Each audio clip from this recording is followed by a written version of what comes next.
listening to the voices behind Women's Cricket Chat. That's Alex, Hannah, Georgie and Cassie. Coming up on today's podcast, we've got the Zimbabwe women's captain, Mary-Anne Musonda. Now, we talked to Mary about all things cricket in Zimbabwe and even the difficult stuff, such as Zimbabwe being excluded from cricket and then being reinstated, and their hopes and dreams to one day play in a World Cup. Obviously, we've invited you on to Women's Cricket Chat today because we are all about celebrating the women's game, and we've had a very keen eye on your recent ODI series with Ireland, and we can't ignore your little unbeaten century in the first game of that one. But yeah, joining us today we have Mary-Anne Musonda, captain of Zimbabwe's women's cricket team, the Lady Chevrons. So welcome to Women's Cricket Chat.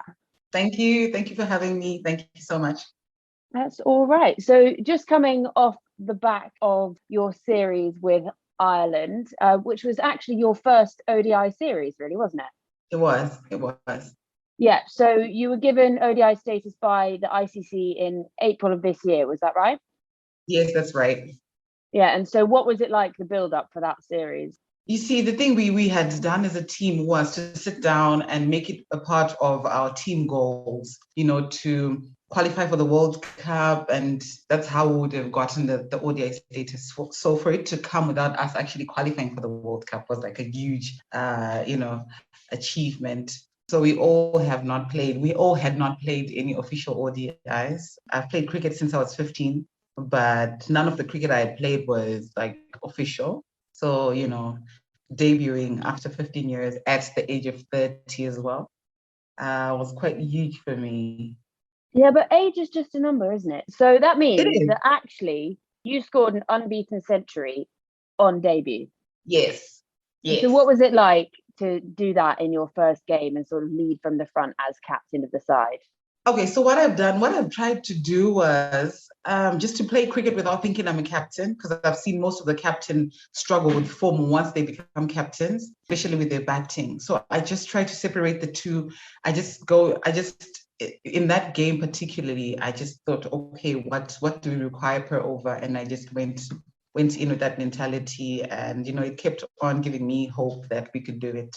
And I remember I was batting with, I think it was Precious Marange was batting with, and she was teeing off quite well, hitting sixes and fours. And I think we needed like 15, and I needed maybe 7 or 6 to get my century.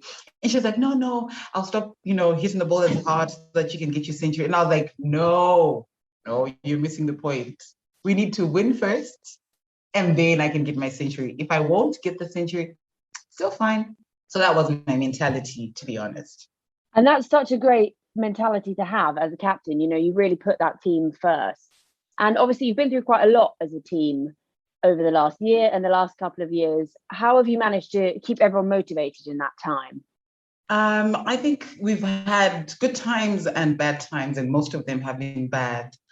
So what drives us is, what we want to achieve as a team. We understood that we have not been to the World Cup. And so part of getting to the World Cup, you have to go through the downs, the lows. And in that, there are times when people are not motivated. So you just try to, keep everyone focused on, at the end of the day, guys, we want to get to the World Cup, and we still need to fight. In as much as everything is against us, all the odds are against us, we still need to fight. And if we don't fight, nobody else will fight for us, So it's just constantly reminding each other of what's at stake, and, telling everyone that it's okay for us to have low moments as long as we will fight it out and stay on top at some point. So it wasn't easy because it's different people. The team has probably 20 people, and they all looking forward to you motivating them at some point. So yeah, it's been tough, but it comes with the job, and it is what it is at times. And obviously qualifiers are such a big part of actually getting to the World Cup. What did it mean for you guys to win the qualifiers and take that step closer to getting to the World Cup? Okay, you mean the ones that we just finished in Botswana? Are those the ones? Yeah, you see, the thing with these qualifiers is we have been successful, and we have always qualified for the Africa Regional Qualifiers. And then in 2017, we lost to Uganda. So it kind of gave us a wake-up call to say we should not be complacent. And so winning again this year was us, ticking a box that, it's the first step towards getting to the qualifiers. The next step would be the global qualifiers and, going on like that. So we've just tried to keep it a moment at a time, a stage at a time, ticking the necessary boxes. And I mean, just understanding what's at stake at that moment and trying to keep it very simple and enjoying the game as well. So it means a lot for us to tick one box and look forward to the next one and tick the next one and keep going on like that. And obviously what's mega exciting about the World Qualifiers, they're going to be on home soil, aren't they? Yeah. And so are you hoping to be able to have home fans there? And is that obviously means a lot to you guys, because like have matches on home soil anyway is good, but when they're World Cup qualifiers and there's that much on the line, what does that mean to you all? Yeah, it would mean a lot. I'm hoping by then fans will be allowed, because when we played against Ireland, there weren't any fans, but I'm hoping that, because of the vaccination and where things are being led to go now, we'll be able to have fans. And it will obviously be exciting to, be on home soil, home conditions, and, have so many teams in Zimbabwe and, and play. I think we've done well with, qualifying in Botswana and winning the one game. Unfortunately, the other three did not go our way, but it has kind of given people hope, and a lot of people now support women's cricket in Zimbabwe. So it means a lot for us to have a lot of people rallying behind us, and we're looking forward to the qualifiers in November. And just on the global qualifiers, you'll be playing against sides like Pakistan, West Indies, and Sri Lanka. How excited are you to play those teams? We are very excited. I think the last time we played them was in, Sri Lanka at the global qualifiers as well. And the only team that was not there was West Indies. So, having to rub shoulders with other teams that have been to the qualifier, to the World Cup, and that have played the game at the highest level, it means a lot for us. It's a learning curve, and we can't wait for that. It means a lot for us. We really want to learn as much as we can from that tournament. And obviously, you guys, you're the hot gossip at the moment. You're all over social media. You're everywhere. You're absolutely smashing it. And we love to see your positivity is just amazing. It's infectious across your Twitter, across all those kind of things. What do you think it means for younger girls in Zimbabwe to have role models like you and the rest of the team out there doing their thing? You say, it's only your ODI debut at 30, but you're the captain and you've had to really lead the team through some difficult times. What does it mean to have those girls look up to you in those situations? It's very inspiring. I think I actually bumped into a girl who recognized me. She said, "Hey, it's Mary-Anne." I was like, "What?" I have this effect on someone, and for me, it means the world to me, because imagine someone is waking up saying, "Oh, I like how she plays. I want to be like her one day." And now we have 15 role models in the country, playing cricket, the whole team. I think that's where leaving a legacy comes from, other girls having hopes and dreams based on what you would have achieved and accomplished. And, how much more would you ask? What more would you ask of, people? But just having that impact on them, not talking to them, but your actions having such a huge impact on their lives. It means a lot. It means a lot to us, and me especially. And you talked about being a role model for these girls. When you were growing up and when you were learning the game of cricket, who were your role models and who really inspired you to get into cricket? I think on the cricket side, I always liked Charlotte Edwards. Now, I always say this in most of my interviews, and I'm hoping that one day I'll just sit with her, just have a conversation with her. But yeah, she was one person I always followed. And I still follow, and I think she really has done well for herself and for her country, and she continues to break ground still. So she's one person I always watched whilst she was playing, and she was leading as well. So me, for them to be captain a couple of years later was, icing on the cake. And then when I started playing cricket, it was my coach who kind of told me to come try cricket, because when I was in high school, I played almost all the sports. So on this particular afternoon, I was playing hockey, and the two coaches, hockey coach and cricket coach, were friends. And I think he just saw me take a swing at the hockey ball and he said, "No, you should try cricket." And from then on, I never stopped playing cricket. I actually did not go back to play hockey. So when it comes to cricket, it's Charlotte Edwards, and he's late. My coach, he's late, but I think I've had a lot of support from my mom. At a very young age, she egged me on to play sports. Sometimes culturally, from here in Zimbabwe, most women don't have the opportunity to play cricket. Not even on society basis, but even the families as well don't allow or don't give a lot of support when it comes to sports. It's only sports are for the boys, and women are not supposed to and stuff. So from a support system viewpoint, my mom has been very pivotal in my career. And yeah, she has encouraged me ever since I was a young girl to just dream, whether it's academics or non-academics. So yeah. Yeah, and you say there obviously haven't been the opportunities for girls to get involved in sports the same way as boys, and you're lucky to have had that support. But you've also, these days, it's grown. You've got government support on that side. You've got the sports minister is big for the women's game. But what is the importance of that continuing the momentum from that for girls to get the opportunities now who don't necessarily have that support from their mums like you did? Yeah, I think it's very crucial because once something like this happens, it means that international cricket for women in Zimbabwe will be seen in a different light. So it has to also change the attitudes of people in positions that are influential, in positions that can support the sport, even in the government, non-governmental organizations, the corporate world. There has to be a lot of support coming from those channels because the game is now here to stay. And for us to maintain that, having that ODI status means we need to win a lot more games and we need to perform well.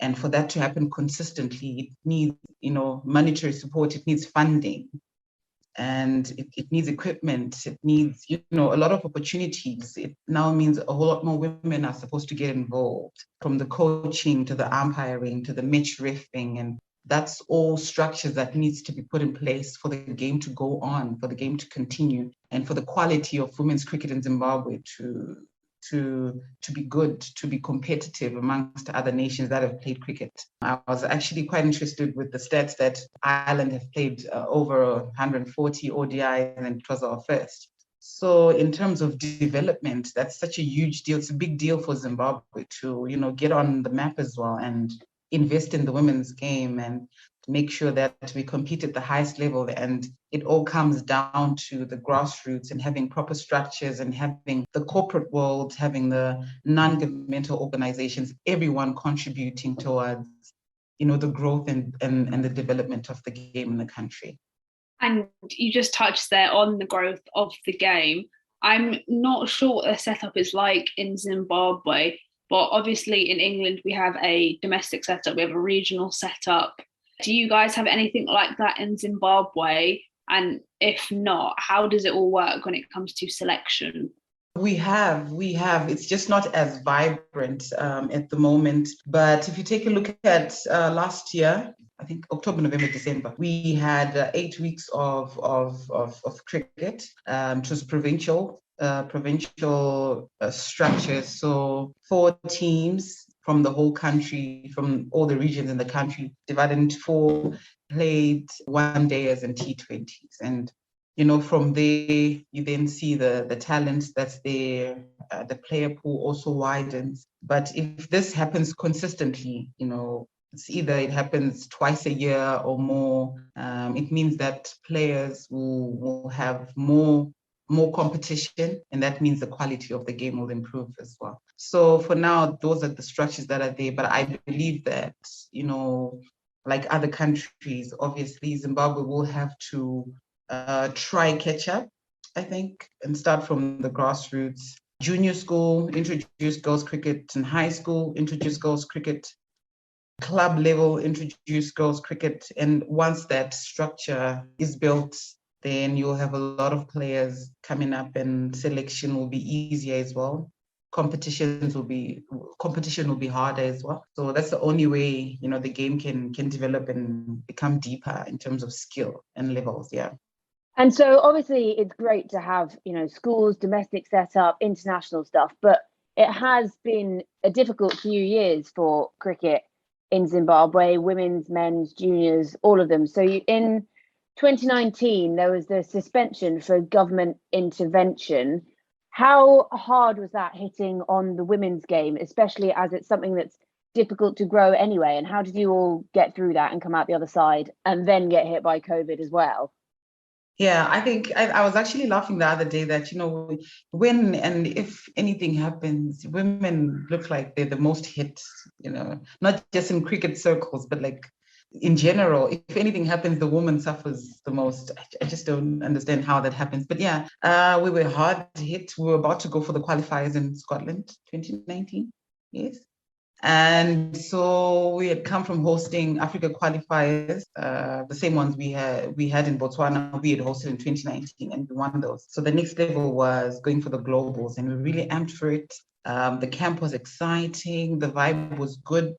People were performing, and everyone was in good nick. We had minimum injuries, so the team was in a good space. And so when this happened, I remember, I think we were about to go to Ireland. So what had happened was we were in camp for about 3 weeks. And 2 days before, we broke camp to go see family, get our hair done, and prepare for tour. So when we went home, we were told, okay, you need to delay coming back. There's something that's happening. So I thought, man, a day or two, everything was sorted. But no, it kept on getting worse and worse. We were not able to go to Ireland. So I was like, okay, fine. Maybe it's just Ireland. Scotland was like a month away. So I thought maybe in a month, surely, us going for the global qualifiers is a big deal. Whatever is happening will be solved. But no, it kept on getting worse and worse. And just before those qualifiers, we were actually suspended. So Namibia were the runners-up, and they were the ones who went to the qualifiers. So it was bad, coming from that place where you feel like, we really want to compete, and maybe if we work hard enough, we'll be able to make an appearance at the World Cup. And it's a big deal because it's life-changing. It's the World Cup, and having that opportunity, taken away from you, and now you have to restart 2 years. It was mentally draining. It was demotivating. It was, I think, one of the toughest moments in my life, So yeah, that happened, and then COVID happened the next year as well. So things kept on happening, and you almost feel like, okay, I don't have to keep my hopes high here, just in case I jinx it. Touch wood, I might jinx it for the next tour or something. Let me just expect anything. I might go, I might not go. Anything can happen. So, just pretty unstable environment. But, it was completely beyond our control. We could only control how we reacted to that. So, yeah, that's those were the emotions that were going on, and yeah, completely beyond our control. And how difficult or how challenging is it to push through those hard times? Because you were quoted as saying it would have been easy for you to give up in that time period. And that's a lot for anyone to go through, not just Zimbabwe cricket. Yeah, it could have been easy to give up and say, waiting 2 more years. And the thing about these things, it also has to do with your life plans. And so you almost think, okay, once I do this, then I could do this. I could do this as well. I could do this. So once one door closes, every other plan and goal you had kind of gets shut. Now you can't dream beyond that because there's no door to get into, those opportunities you were thinking would come. So yeah, we just had to say, okay, even if we give up, then what? Then what? We just have to wait until the procedures are done. And if we get reinstated, then everything starts again and we can start dreaming again and believing again. So we just had to go through those emotions, difficult as they were, unfair as it was, especially for us. but we couldn't change anything then. I couldn't say after, 13 years of playing cricket now, I just, throw in the gloves and, and give up. So yeah, it could have been easy to give up, but we had hope. And, look at us today. We have the ODI status. We won 1 game out of 4, and we're really happy about that. We obviously have areas to improve on, but it means that, there's still hope. Honestly, it's so inspiring to hear you say that. And also, you say you won 1 game. You won your first ever ODI. And so following that, you had a 100% win record. So you know what? That is a big tick, because there's a lot of people who can't say that. You scored an unbeaten century on that debut. So these are all exciting things. And talking of exciting things, how did it feel when you found out that you had been reinstated and you were allowed to carry on playing? I was so excited. Do you know, we went to, I had a drink at the ground. There's a restaurant that overlooks the Harare Sports Club. And when I went there for a drink, there was grass, it's towards this. And, it was like, it's a ghost city. It's a ghost town. And the moment we were reinstated, I felt like, yes, now we can restart. I knew it was going to be difficult, to start again training, because we're not even allowed to train. We're not allowed to hit balls. And for me, that's my life. Cricket is my life. So every day I have something cricket related I do. So for me, not to be able to go hit balls or go fielding or go for fitness, yeah, it was quite tough. So when we got reinstated, I felt like, okay, now I can start again. At least my schedule for the week is now back to normal, because now I didn't know what to do with myself for those couple of weeks, So yeah, it just meant that things can start again. We can try again. It was like an opportunity to try again. Was there a big party, or was it just like a bit of a relief at the same time? No, just a bit of a relief. A party, no. We were not. I think we were too emotional to, celebrate in that way. So it was just a relief to say, okay, this is a door we did not want shut for a long time or permanently. So yeah.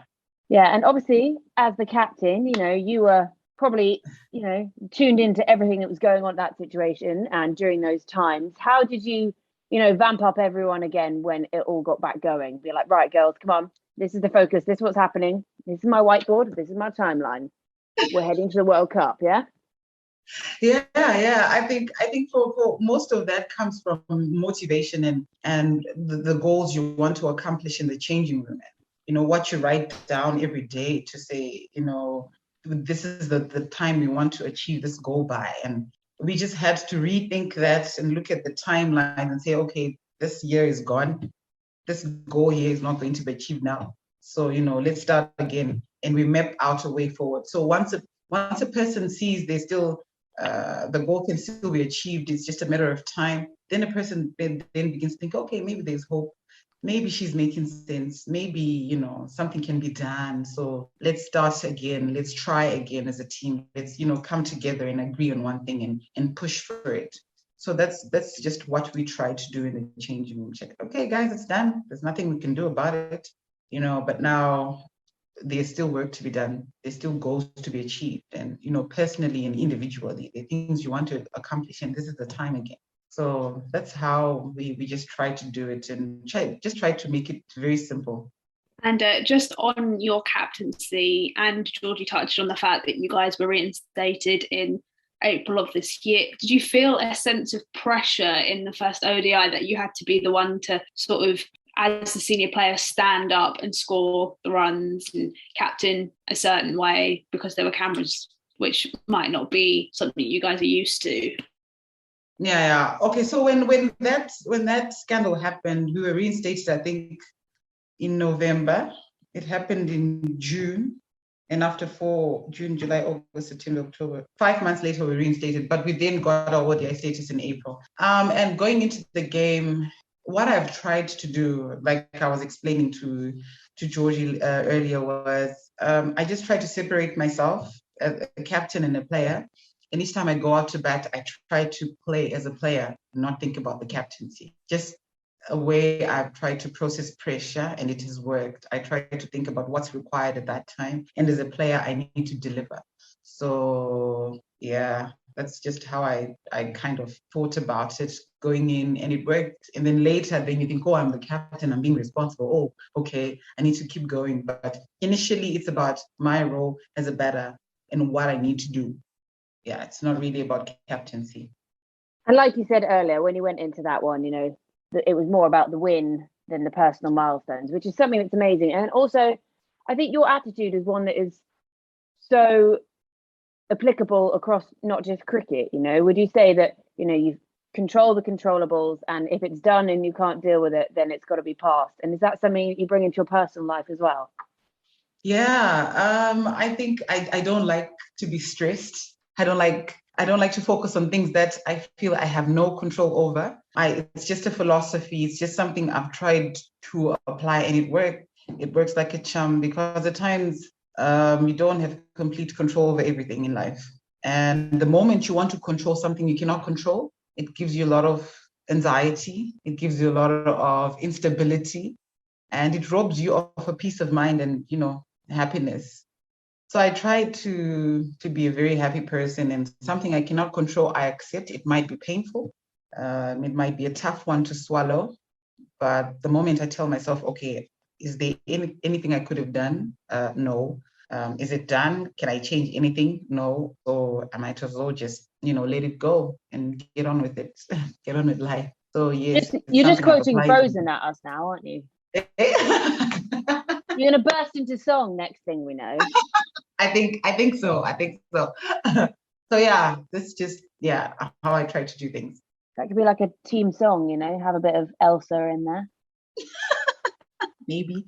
Have you got a team song? No, not really. We're still trying to come up with one. We just have like war cries and stuff, but like not a song. Nah, not yet. But that's quite fun. But how about like a mantra? Have you got like a personal mantra or something you bring into your pre-game chats? Yeah, I think the mantra is just, striving for greatness, against all odds, just trying to come out on top. So we try to apply it in different moments in different ways. But yeah, at the end of the day, that's what we're trying to do. Yeah. And so obviously as we touched on earlier, you are role models, for younger girls around the country that want to get involved in not necessarily just cricket, in sports, or just achieve in life at anything. So what would you say to those younger girls looking to pursue, a career that might not necessarily be something people think for women, or a sports career or cricket, which even in across the world, it's still developing as, it is a women's sport just as much a men's sport. Yeah, I think what's important is just to have a dream, to not be limited by what people say, to not be put in a box. A girl cannot do this, a girl cannot do that, a woman cannot be this, a woman cannot be that. I think it's limiting in so many ways, and it conditions women and girls to think little of themselves. Girls and women must know that they've got a lot of potential within them, and it just takes them, having the hope and the dream and pursuing it. And one thing that will definitely happen is there'll be a lot of criticism. There'll be a lot of discouraging statements people will throw around, but as long as you're passionate about it, as long as you believe you're meant for it, if you enjoy it, you need to go for it. You need to go for it 110%. You just need to be ready for everything else that comes with it, and push forward. And just on the flip side of that, what's one piece of advice when you were starting out that you received that stuck with you to this day? My mom just told me to do it. I remember when the first time. You're trying to get a Nike sponsorship there? Well, if it comes, then yay. But yeah, she just told me to she made sure that I really wanted to do what I wanted to do. So when I was in high school, I had to go for national team camp for starters, and then we had to go to Kenya, and that was in the middle of the term. We were about to write exams and stuff, and so at school there was a talk about, now I'm ditching school, I'm pursuing sport, and it was a big deal for people, for me to ditch school and go pursue sport. And at the age of 15, she told me that, is this what you want to do? I said, yes. I said, okay. So she said, okay, so go do it. I support you. So it's one thing that has stuck with me, that, once you decide to do something, once you're sure you want to do something, you just have to do it. It's easy to think about it and to plan for it and to, write on your vision board and stuff. But the biggest thing is to actually do it. Yeah, that's what I did. And obviously, cricket is such an important part of your life. It's integral to it, I believe. What sort of sacrifice have you had to make to ensure that you're getting the best possible cricket you can play, really? I think, well, even coming from high school, there are times when I had to sacrifice and manage my time better. And I think throughout university, when I did my undergrad and then when I did my postgrad, I just had to know that at some point I have to balance my schoolwork and cricket. And at times it has meant that having a social life that is not as colorful as others, not having a lot of friends, and not being in constant communication with the people you love at times, because cricket at times takes you away from those people. So also having to play with boys, it's not easy to be a girl, amongst boys. And so you run the risk of people thinking you are trying to threaten them as boys or as men. And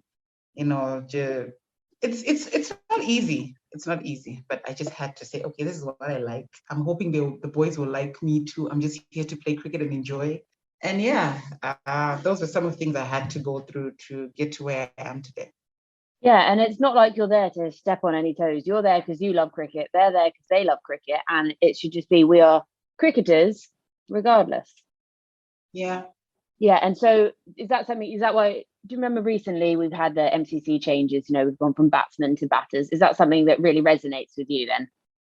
It does. Because I think cricket is a sport for people.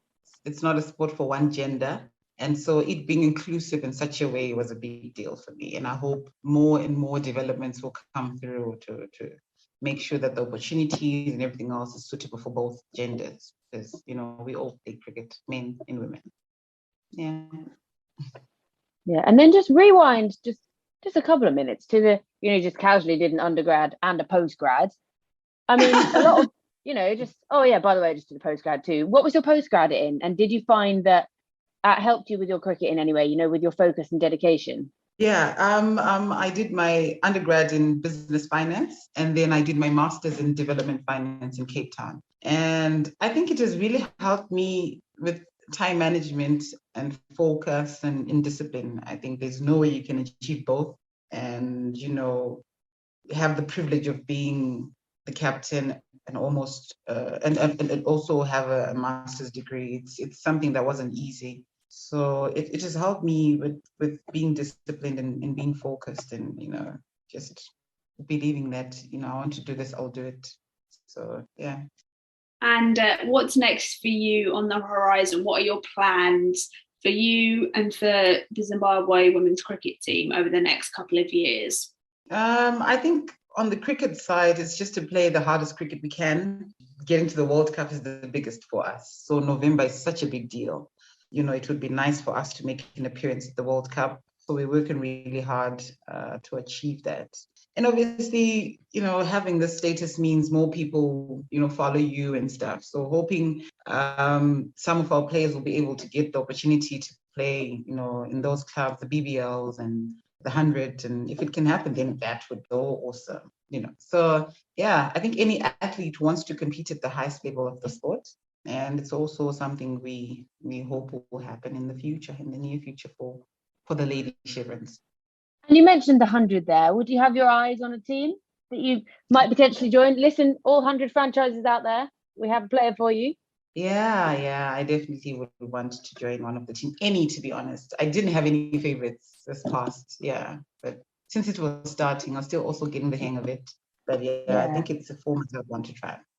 Yeah, and it's one of those things that just was so incredible for women's cricket this summer, and it's evident that it was seen across the world, which is exactly what the 100 wanted for the women's game and the men's game. But did you watch that first standalone women's game? Yes, I did. And I had to. Yeah, was that quite a moment for you as well? It was. I think the 10 bowls was a huge confusing moment for me. But yeah, the more I watched it, the more I got to understand it. And you could actually even see the players were also getting better at it as the tournament progressed. So yeah, I followed it quite vividly. Yeah. And obviously you mentioned you'd like to qualify for a World Cup. Do you have a pick on which one you'd like to qualify for, or are you just ecstatic to be in the running for either? I think the one that's coming now, the one day is the ODI. Yeah, I think it would. Actually, it's either, to be honest. It's just that the ODI is coming first. Yeah, but it's either. For us, it would be a big deal. It would be a first time in either format. Yeah, and you obviously led from the front in this series with Ireland, but looking at the youngsters in your team, who have you got, you really got your eye on as like she's going to be the star of the future, present, whatever, just she's going to be a star? I think Josephine Como is going to be a big deal. She's an all-rounder. And you can see with the way she takes her cricket seriously that, there's a serious cricketer here. And I think she's going to do very well in her career. So for me, it's Josephine Como.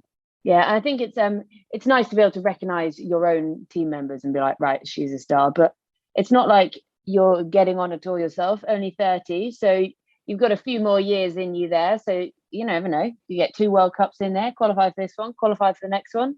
And Bob's your uncle, as they say. And is there, because obviously I said earlier, you've got the support of the sports minister and stuff now. Do you find that the authorities at Zimbabwe Cricket have really recognised you guys as a force and are getting behind you at the moment? Yeah, I think they are, especially this year. I remember my friends and I in the team were actually saying we have played cricket, guys. We've played a lot of cricket compared to the other years. So I think for us, it's a reflection. It's a glimpse of hope that we'll continue having more games, all the more now that we have an ODI status. We're hoping that it comes with a lot of games, and also it comes with more support in the provinces to set up structures for the schools cricket and the club cricket. That's where the cricket is supposed to be played mostly. So yeah. We're hoping that it's a positive sign towards the right direction. And in England, we have this thing where professional cricketers, they go around to schools and they coach. Do you guys do that in Zimbabwe at all? No, not really. It's not a lot of that is happening. Hopefully it will start happening now that we're about to host the qualifiers. And after qualifiers, a lot of people would have been introduced to the game or will have an interest, and it would be then a good starting point for that to happen. Yeah, and that's quite a big moment for Zimbabwe to host those qualifiers, like we said earlier, and so that's going to be mega. Well, as we coming to the end of our chat, because we don't want to keep you all day because you've got some sunshine to go and enjoy. We normally round off with some fun quickfire questions, and Hannah's favourite is, what's your favourite sledge that you've used or heard? But I also feel like you're a bit too nice to use sledging, but you never know. Maybe when you get in that competitive situation, what's your favourite sledge? I actually don't do any of that. I don't know if it's as a result of not playing a lot of competitive cricket for me to require to sledge, but I haven't. But I remember a couple of years ago when we played against Ireland, Mary Waldron was actually one person who was sledging me big time. And I don't remember what she said, but after the game, I felt so stressed. I was like, girl, what was that? And she was actually laughing. Can you imagine? She's actually like, no, it's a game of cricket. And when she was behind the stumps during this series, I was like, oh, look at you now. You've grown. Are you lazy to sledge now? Because this was your thing. But yeah, I remember she's like the worst. Back then she was the worst. I think she's changed now, or she's just not interested now. But yeah. Favourite cricket ground you've played at? We've not played in many places. No, we played at the Centurion. I have played at the Centurion in South Africa. I was playing provincial cricket. I was playing at university, and I was selected into the KwaZulu-Natal Inland team. And I think we played one game at the Centurion. So yeah, that was my favorite.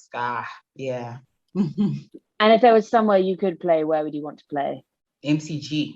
Packed out MCG, yeah? Yeah. All the noise, all the vibes, definitely there. That's me. And with the Women's Big Bash League coming into full effect soon, if you could play for any Women's Big Bash League team, who would it be and why? I think it would be the Sydney Thunder, I think. Mm-hmm. Yeah. I think I like the way they come together as a team and fight out any situation. So I think they resonate with my grit, I think. What was the last Netflix or TV series you binged? I binged on Blood and Water. It's a South African series. Mm. Yeah, it's called Blood and Water. Interesting.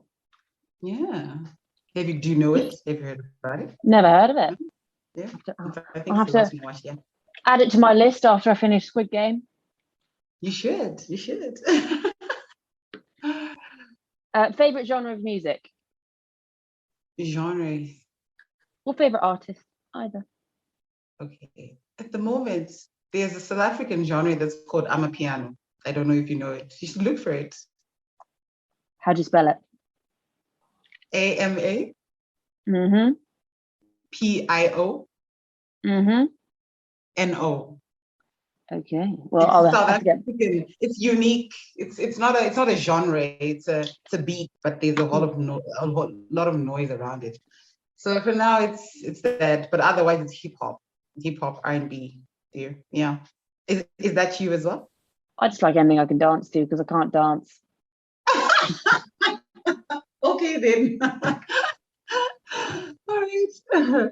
If you could play with any current player playing, who would it be and why? That will be Smriti Mandana. I think I just like the way she bats. I like the way she fights. I like the way she's composed.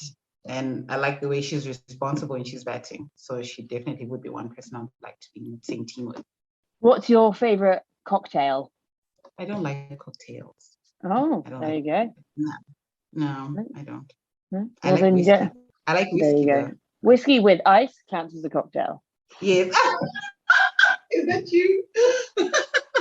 Okay.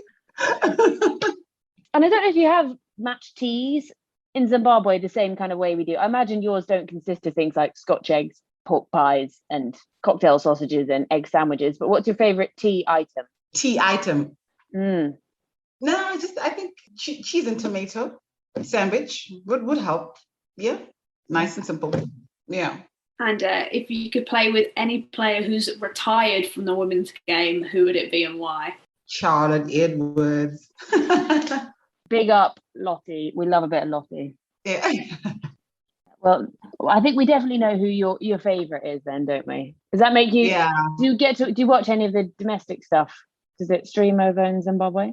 No, it doesn't get streamed. I think the most I do is watch the highlights. Yeah, most of it is the highlights I watch. Yeah, I think we've exhausted you enough probably for the day. Also, I just want to add that what I loved earlier is when you're like, our preparation for the match, we go and get our hair done. That is something I can get so behind. It's like, right, so we've got match day, we've got to have our kit packed and washed, we've got to go get our hair done. And that's just such a vibe I can get behind. As you can see, I haven't done mine today because I'm not playing them. Not sure I quite suit the braids either. Don't know if that'd be quite my... No. It's nah. I don't think so. Well, but you could try it though. You could try it. I could try, and then you could laugh, and then I could get rid of them. Yeah. Yeah, but then would have known then. This is true. No, I don't think I'd quite rock it like that. It's probably not quite my thing. But honestly, we are so impressed by everything you're achieving with Zimbabwe cricket. I've got all my fingers and toes, and my little dog's fingers and toes crossed for you guys in the qualifiers, because that would just be amazing. Home soil, home crowds. Zimbabwe, you're going to the World Cup. I can see it now. And you are doing such amazing things at the front of that team. And we will never forget. No one can ever take away that you scored an unbeaten century in your first ever ODI. So that's on debut. And that's unbeaten. So you never know. You might have scored 5,000 if it had carried on. Never know. You never know. But it was, honestly, it's so great to chat to you. And thank you so much. We've loved it, haven't we, Alex? Yes, we have. Just quickly, Mary-Anne, where can our listeners find you across social media platforms if they want to keep up to date with you, with Zimbabwe women's cricket, and to just help boost the profile of cricket in Zimbabwe? Okay, so our team is on all social media platforms. On Instagram, we are Zim Women Cricket. On Facebook, Zimbabwe Women Cricket. And on Instagram, the same, and on Twitter, Zimbabwe Women Cricket. Yeah, so it's just that. And then my personal one is Mary-Anne Musonda on Facebook. On Twitter, it's my second name, Mutsa13. So it's MUTSA13 at MUTSA13. And then on Instagram, it's Mutsamumu, MUTSA_MUMU. Those are my social media platform handles. There you go. Well, you will suddenly, your followers are going to go mad. I can see it now. Thank you. Thank you so much, ladies, for having me. Massive thank you to Mary-Anne for coming on and being a guest on the podcast. It's really interesting to hear everything that Zimbabwe have been through and for them to have finally come out the other side. Not only that, it was really great to chat to her about, in effect, making a century on debut. And despite all these things that have happened to them, it hasn't deterred them away from their goals of reaching a World Cup, which is really commendable. And to all our listeners, if you want to keep up to date with everything we're doing, you can follow us on Twitter at WCricketChat, on Instagram at Women's Cricket Chat. And if you want to give us a like on Facebook, we are Women's Cricket Chat. If you'd like to give our personal Twitters a follow, then it's at Hannity1194, at Georgie Heath 27, at Cassie Coombs 98, and I'm at Alex Jane Pereira on Twitter. This has been Women's Cricket Chat. Tune in next time.